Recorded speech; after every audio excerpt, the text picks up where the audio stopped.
Hello everyone, welcome to Endless Knowledge. இந்த வீடியோல நம்ம எதை பத்தி பார்க்க போறோம்னா Windows 11ல இருக்கக்கூடிய 8 டிப்ஸ் அண்ட் ட்ரிக்ஸை பத்தி தான் பார்க்க போறோம். ஸோ உங்களுக்கு இந்த வீடியோல உள்ள கண்டென்ட் எல்லாமே புரியுதுன்னா மறக்காம லைக் பண்ணுங்க. அண்ட் அதை விட ரொம்ப முக்கியம், இதை பத்தி தெரியாதவங்களுக்கு கண்டிப்பா ஷேர் பண்ணி விடுங்க. அண்ட் நீங்க இன்னுமே சேனலை சப்ஸ்கிரைப் பண்ணாமலே பார்த்துட்டு இருக்கீங்கன்னா மறக்காம சப்ஸ்கிரைப் பண்ணுங்க. அண்ட் சப்ஸ்கிரைப் பண்ண கையோட பக்கத்தில் இருக்கக்கூடிய பெல் ஐக்கனை கிளிக் பண்ணி ஆல் நோட்டிஃபிகேஷன்ஸை மறக்காம எனேபிள் பண்ணிக்கோங்க.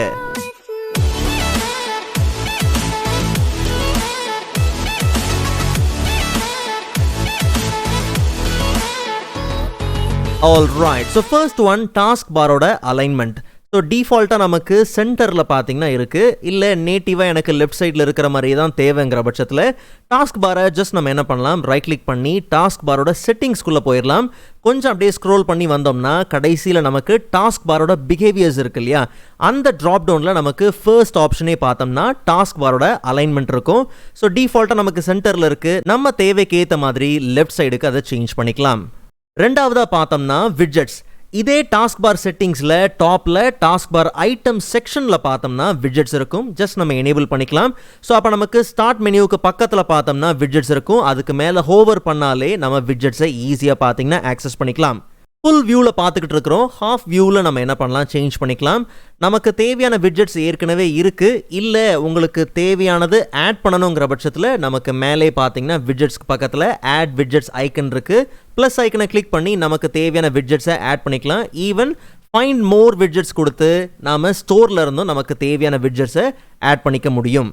அண்ட் இங்கே நமக்கு ஃப்ரீ அண்ட் பெய்ட் ரெண்டுமே மிக்ஸ் ஆகி தான் இருக்குது. ஸோ நம்ம தேவைக்கு ஏற்ற மாதிரி கவனமாக பார்த்து ஆட் பண்ணிக்க வேண்டியதான். மற்றபடி விட்ஜெட்ஸோட பேசிக் ஆப்ஷன்ஸ்லாம் இருக்குது, நீங்கள் பின் பண்ணுறதா இருக்கட்டும், இல்லை அதில் இருக்கக்கூடிய ஒரு சில விஷயங்களை நீங்கள் மாடிஃபை பண்ணுறதா இருக்கட்டும், இது எல்லாத்தையும் இங்கே நீங்கள் செஞ்சுக்க முடியும். டாப் ரைட்டில் பார்த்தோம்னா விட்ஜெட்ஸை நீங்கள் ரீஃப்ரெஷ் பண்ணுறதா இருக்கட்டும், அண்ட் ஈவன் உங்கள் அக்கௌண்ட்டில் போயிட்டு ஹோவர் பண்ணும் போது விட்ஜெட்ஸ் ஓப்பன் ஆகணுமா இல்லை வேண்டாமா, மற்ற விஷயங்கள் எல்லாத்தையும் இங்கே நீங்கள் என்ன பண்ணலாம், ஈஸியாக மாடிஃபை பண்ணிக்கலாம். சரி, தேர்ட் ஒன் பார்த்தோம்னா கிளாக் அப்ளிகேஷனில் இருக்கக்கூடிய ஃபோக்கஸ் செஷன்ஸ். ஸோ நீங்கள் ப்ரொடக்டிவாக ஃபோக்கஸ்டாக நீங்கள் ஒர்க் பண்ணணுங்கிற பட்சத்தில் இந்த ஆப்ஷன் பயங்கர ஹேண்டியாக இருக்கும். நல்லா கவனிங்க, நம்ம ஒரு டைமர் செட் பண்ணதுக்கப்புறம் நம்ம ஸ்டார்ட் ஃபோக்கஸ் செஷன் கொடுத்துட்டோம்னா டு நாட் டிஸ்டர்ப் மோட் பார்த்தீங்கன்னா ஆன் ஆயிரும். ஓகே, ஸோ இப்படி ஆகிறதுனால நமக்கு எந்த விதமான நோட்டிஃபிகேஷன்ஸ் வராது, ஆப் அலர்ட்ஸ் வராது. ஸோ அப்போ நம்ம இன்னும் அதிக டைம்லாம் ஃபிக்ஸ் பண்ணும் போது, எவ்வளோ டைம் நம்ம அதிகமாக ஃபிக்ஸ் பண்ணுறோமோ அதுக்கு ஏற்ற மாதிரி இன்பிட்வீனில் பார்த்தோம்னா நம்ம ரீசார்ஜ் பண்ணுறதுக்கு பிரேக்ஸ் பார்த்தீங்கன்னா இருக்கும். உதாரணத்துக்கு இப்போது 25 மினிட்ஸ் இருக்கு இல்லையா, ஸோ இதுக்கு பார்த்தீங்கன்னா பிரேக் கிடையாது. பட் 25க்கு மேலே போகும்போது 30 மினிட்ஸ், ஆக்சுவலாக இதெல்லாம் நீங்கள் கஸ்டமைஸ் பண்ண முடியும். ஸோ நீங்கள் ஒரு குறிப்பிட்ட டைம், எவ்வளோ டைம் நீங்கள் ப்ரொடக்டிவாக ஒர்க் பண்ணணும் நீங்கள் செட் பண்ணுறீங்களோ அதுக்கு ஏற்ற மாதிரி உங்களுக்கு எவ்வளோ பிரேக் வேணும் அதெல்லாம் இருக்கும். இல்லை எனக்கு பிரேக்கே வேண்டாம்னா ஸ்கிப் பிரேக்ஸ் கொடுக்கலாம். ஒன்ஸ் நீங்கள் ஸ்டார்ட் ஃபோக்கஸ் செஷன் கொடுத்துட்டீங்கன்னா ஜஸ்ட் நீங்கள் என்ன பண்ணலாம், இந்த கிளாக்கை போய் கிளிக் பண்ணி பார்த்தோம்னா நோட்டிஃபிகேஷன் பார்த்தீங்கன்னா எதுவும் இருக்காது, because do not disturb is on. And இந்த டேஷ்போர்ட்லேயே நீங்கள் Microsoft to do application use பண்ணுறீங்க, இல்லை ஸ்பாட்டிஃபைலாம் வச்சுருக்கீங்கன்னா அதெல்லாம் இங்கே நீங்கள் பார்த்தீங்கன்னா மேனேஜ் பண்ணிக்க முடியும் நீங்கள் ப்ரொடக்டிவாக ஒர்க் பண்ணுறதுக்கு. ஆக்சுவலாக இங்கே வந்து தான் எனேபிள் பண்ணணும் அப்படின்னு அவசியம் கிடையாது. ஜஸ்ட் நம்ம என்ன பண்ணலாம், இந்த கிளாக் நமக்கு டேட் அண்ட் டைம் இருக்கு இல்லையா, ஜஸ்ட் அதை கிளிக் பண்ணி நாம் இங்கே பார்த்தோம்னா டைமை செட் பண்ணி ஃபோக்கஸ் நாம் எனேபிள் பண்ணிட்டோம்னா நமக்கு இந்த ஒரு சின்ன பாப்பப் பார்த்தீங்கன்னா இருக்கும். ஸோ இங்கே நம்ம அதை ஈஸியாக மேனேஜ் பண்ணிக்க முடியும். ஃபர்தராக நீங்கள் மாடிஃபை பண்ண விரும்புகிறீங்கன்னா டேஷ்போர்டு ஓப்பன் பண்ணி உங்கள் தேவைக்கு ஏற்ற மாதிரி நீங்கள் அதை மாடிஃபை பண்ணிக்கலாம்.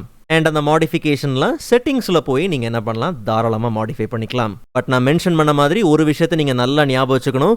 இப்போ உதாரணத்துக்கு டு டூ அப்ளிகேஷன் மேலே நான் இன்னும் 3 டாஸ்க் முடிக்க வேண்டியது இருக்குது, ஓபிஎஸ்ல நான் ரெக்கார்ட் பண்ணிகிட்டு இருக்கிறேன், அண்ட் அதே மாதிரி வாட்ஸ்அப்பில் ஒரு மெசேஜ் நான் பார்க்கணும். ஸோ இந்த மாதிரியான இந்த நோட்டிஃபிகேஷன்லாம் இருக்கு இல்லையா, இதெல்லாம் நீங்கள் செஷன் ஆரம்பிச்சிட்டிங்க, ஃபோக்கஸ் செஷன் நீங்கள் எனேபிள் பண்ணிட்டீங்கன்னா அதெல்லாம் அங்கே இருக்காது. ஓகே, ஸோ அதெல்லாம் நீங்கள் கவனமாக புரிஞ்சு என்ன பண்ணுங்கள், கஸ்டமைஸ் பண்ணி வேலை செய்யுங்க. ஃபோர்த் ஒன் பார்த்தோம்னா விண்டோஸ் எக்ஸ்ப்ளோரரில் இருக்கக்கூடிய டேப் ஆப்ஷன். ஸோ நமக்கு முன்னாடிலாம் இந்த மாதிரி டேப் ஆப்ஷன் இருக்காது, இப்போ நமக்கு இந்த மாதிரி டேப் ஆப்ஷன் இருக்குது. ஸோ நீங்கள் ஒரு ஃபோல்டர் ஓப்பன் பண்ணுறீங்க, இன்னொரு ஃபோல்டர் புது விண்டோவில் ஓப்பன் பண்ண வேண்டாம், ஜஸ்ட் நீங்கள் ரைட் கிளிக் பண்ணி ஓப்பன் அண்ட் நியூ டேப் கொடுத்தீங்கன்னா ஒரு புது டேப்பில் ஓப்பன் ஆயிரும். ஸோ ஒரே எக்ஸ்ப்ளோரர் விண்டோவில் மல்டிபிள் டேப்ஸில் நீங்கள் என்ன பண்ணலாம், ஒர்க் பண்ணிக்கலாம். ஓகே, பட் இதுக்கு ஒரு நல்ல ஷார்ட்கட் கீ இருக்குது. மவுஸோட ஸ்க்ரோல் வீல் இருக்கு இல்லையா, அந்த ஸ்க்ரோல் வீல் பட்டனை நீங்கள் கிளிக் பண்ணிங்கன்னா நியூ டேப்பில் ஓப்பன் ஆயிரும். ஓகே, ஸோ அப்போ நீங்கள் ஈஸியாக என்ன பண்ணலாம்னா ரைட் கிளிக் பண்ணி நீங்கள் போய் அந்த ஆப்ஷனை கொடுக்கறதுக்கு பதிலாக ஜஸ்ட் நீங்கள் கிளிக் பண்ணிங்கனாலே அது என்ன ஆயிரும், ஓப்பன் ஆயிரும். ஸோ அப்போ நீங்கள் ஈஸியாக பார்த்தீங்கன்னா ஒர்க் பண்ணிக்க முடியும். ஃபிஃப்த் ஒன் பார்த்தோம்னா ஸ்டார்ட் மெனு இப்போ ரொம்பவே ஃப்ளெக்சிபிளாக இருக்குது. ஸோ இதில் நமக்கு தேவையான அப்ளிகேஷன்ஸ்லாம் பின் பண்ணி வச்சுக்கலாம் அண்ட் ஈஸியாக பார்த்தோம்னா நம்ம இதில் வந்து ஓப்பன் பண்ணிக்க முடியும். ஸோ நான் மோஸ்ட்டாக பார்த்தீங்கன்னா டாஸ்க் பார்லேயே எல்லாத்தையும் பின் பண்ணுற மாதிரி இருக்கும். ஓகே, பட் நமக்கு இப்போ விண்டோஸ் 11 இந்த மாதிரி இருக்கிறதுனால இதில் பார்த்தீங்கன்னா ஈஸியாக பின் பண்ணிக்கலாம். உதாரணத்துக்கு இப்போ எனக்கு பெயிண்ட் அப்ளிகேஷன் பின் பண்ணி தேவை, பட் எனக்கு டாஸ்க் பாரில் வேண்டாம் அப்படிங்கிற பட்சத்தில் பெயிண்ட் நம்ம என்ன பண்ணலாம், சர்ச் பண்ணிக்கலாம். சர்ச் பண்ணி அதை நம்ம டாஸ்க் பாரில் பின் பண்ணுறதா இருந்தாலும் சரி, இல்லை ஸ்டார்ட்டில் பின் பண்ணுறதா இருந்தாலும் சரி நம்ம பின் பண்ணிக்கலாம். ஓகே, ஸோ அப்போ பார்த்தோம்னா நமக்கு அப்ளிகேஷன் பின் ஆகிருக்கும், இங்கேருந்து நம்ம ஓப்பன் பண்ணிக்கலாம். பட் இந்த லே அவுட்டை நீங்கள் கஸ்டமைஸ் பண்ண விரும்புகிறீங்கன்னா அப்போ தாராளமாக நீங்கள் என்ன பண்ணால் லான்ச் ஸ்டார்ட் செட்டிங்ஸ்குள்ளே போயிருங்க.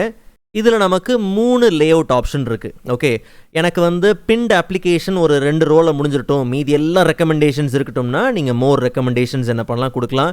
இல்லை டிஃபால்ட் லே அவுட் நீங்கள் மெயின்டைன் பண்ணாலும் சரி. இல்லை எனக்கு வந்து ரெக்கமெண்டேஷன்ஸ் அந்த அளவுக்கு வேண்டாம், எனக்கு பின்ட் அப்ளிகேஷன்ஸ் மட்டும் அந்த இடத்துல ஆக்குபை பண்ணி இருந்தால் போதும் அப்படிங்கிற பட்சத்தில் நீங்கள் அந்த லே அவுட்டை என்ன பண்ணலாம் எடுத்துக்கலாம். அண்ட் கீழேயும் ஃபர்தர் கஸ்டமைசேஷன் பார்த்தீங்கன்னா இருக்குது.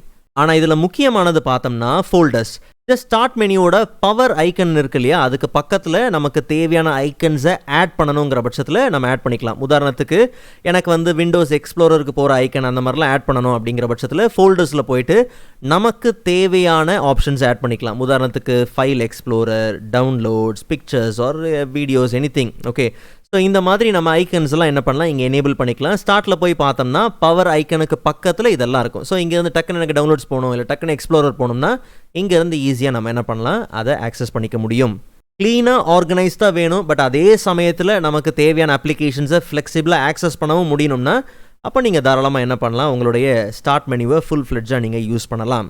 6th ஒன் பார்த்தோம்னா தீம்ஸ். ஸ்டார்ட்டில் போயிட்டு தீம்ஸ் அண்ட் ரிலேட்டட் செட்டிங்ஸ் நீங்கள் சர்ச் பண்ணிங்கன்னா ஸோ அப்போ இங்கே நீங்கள் உங்கள் தேவைக்கு ஏற்ற மாதிரி நிறைய விஷயங்களை நீங்கள் மேனேஜ் பண்ணிக்க முடியும். ஏகப்பட்ட விஷயங்கள் இருக்குது, நிறைய விஷயங்கள் நேட்டிவாக, நிறைய ஆப்ஷன்ஸ் பார்த்தோம்னா நேட்டிவானது தான்.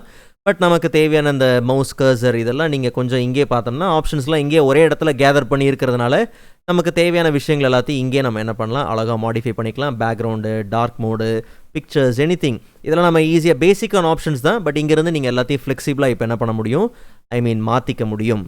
ஸோ உங்களுக்கு என்ன மாதிரியான மோட் தேவை அண்ட் டிரான்ஸ்பரன்சி எஃபெக்ட் வேணுமா, இல்லை கீழே நீங்கள் இன்னும் கொஞ்சம் போனீங்கன்னா கான்ட்ராஸ்ட் தீம்ஸ்.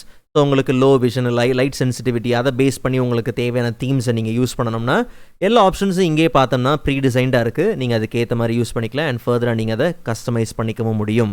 பிகாஸ் ஒரு தீம் நீங்கள் எடுக்கிறீங்கன்னா அதை கம்ப்ளீட்டாக எடிட் பண்ணுறதுக்கான ஆப்ஷன் பார்த்தோம்னா தெளிவாக இருக்குது. ஸோ உங்கள் தேவைக்கு ஏற்ற மாதிரி நீங்கள் அதை ஈஸியாக மாடிஃபை பண்ணி நீங்கள் அதை ஃபர்தராக யூஸ் பண்ணிக்கலாம். 7th ஒன் பார்த்தோம்னா சவுண்ட் ரெக்கார்டர். ஸோ முன்னாடி வாய்ஸ் ரெக்கார்டர் இருந்துச்சுன்னு நினைக்கிறேன், சரியாக ஞாபகம் இல்லை. பட் நமக்கு இப்போ சவுண்ட் ரெக்கார்டர் இருக்குது. நல்ல குவாலிட்டியாக நீங்கள் சவுண்ட் ரெக்கார்ட் பண்ணணுங்கிற பட்சத்தில் அதுக்கான ஆப்ஷன் இருக்குது. ஓகே, ஸோ பாட்டமில் நீங்கள் எந்த மைக்ரோஃபோன்லேருந்து நீங்கள் ரெக்கார்ட் பண்ண விரும்புகிறீங்க அண்ட் ஜஸ்ட் நீங்கள் செட்டிங்ஸ்குள்ளே போய் பார்த்தீங்கன்னா அங்கே முக்கியமான ஆப்ஷன்ஸ் எல்லாமே இருக்குது. உங்களுக்கு தேவையான ரெக்கார்டிங் ஃபார்மட் என்ன ஆடியோ குவாலிட்டி உங்களுக்கு மெயின்டைன் ஆகணும் அண்ட் அப்ளிகேஷனோட தீம் என்ன. ஸோ இதெல்லாம் பேசிக்கான விஷயங்கள், இதெல்லாம் நீங்கள் இங்கே மேனேஜ் பண்ணி உங்கள் தேவைக்கு ஏற்ற மாதிரி தாராளமாக நீங்கள் என்ன பண்ணலாம், இங்கே நீங்கள் கம்ப்ளீட்டாக ரெக்கார்ட் பண்ணிக்கலாம்.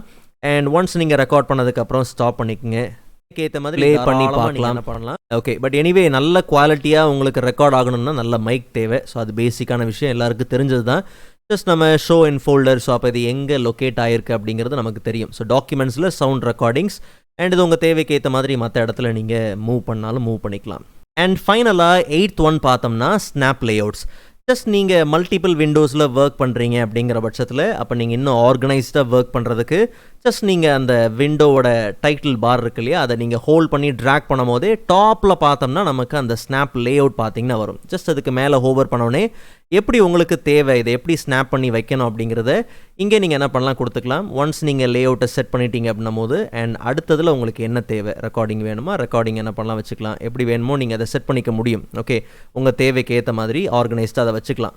பட் டைட்டில் பார் அப்படி மேலே புல் பண்ணி தான் பண்ணணும்னு அவசியம் இல்லை. அதுக்கு பதிலாக பார்த்தோம்னா ஜஸ்ட் நீங்கள் எந்த டேபுக்கு மேலே இருக்கக்கூடிய நமக்கு இந்த மேக்ஸிமைஸ் மினிமைஸ் ஆப்ஷன்லாம் இருக்கும் இல்லையா, ரீஸ்டோர் ஆப்ஷன். ஸோ அதுக்கு மேலே ஜஸ்ட் நீங்கள் மவுஸை ஹோவர் பண்ணாலே இந்த விண்டோ உங்களுக்கு எந்த லேஅவுட்டில் வேணும், எப்படி ஸ்னாப் ஆகணும் அப்படிங்கிறத இங்கேயே கொடுக்கலாம். ஓகே, ஸோ எனக்கு இது வந்து இப்படி தேவை, left hand side right hand சைடில் இப்படி வேணுங்கிற பட்சத்தில் நீங்கள் ஈஸியாக மேனேஜ் பண்ணி பார்த்தீங்கன்னா ஒர்க் பண்ண முடியும்.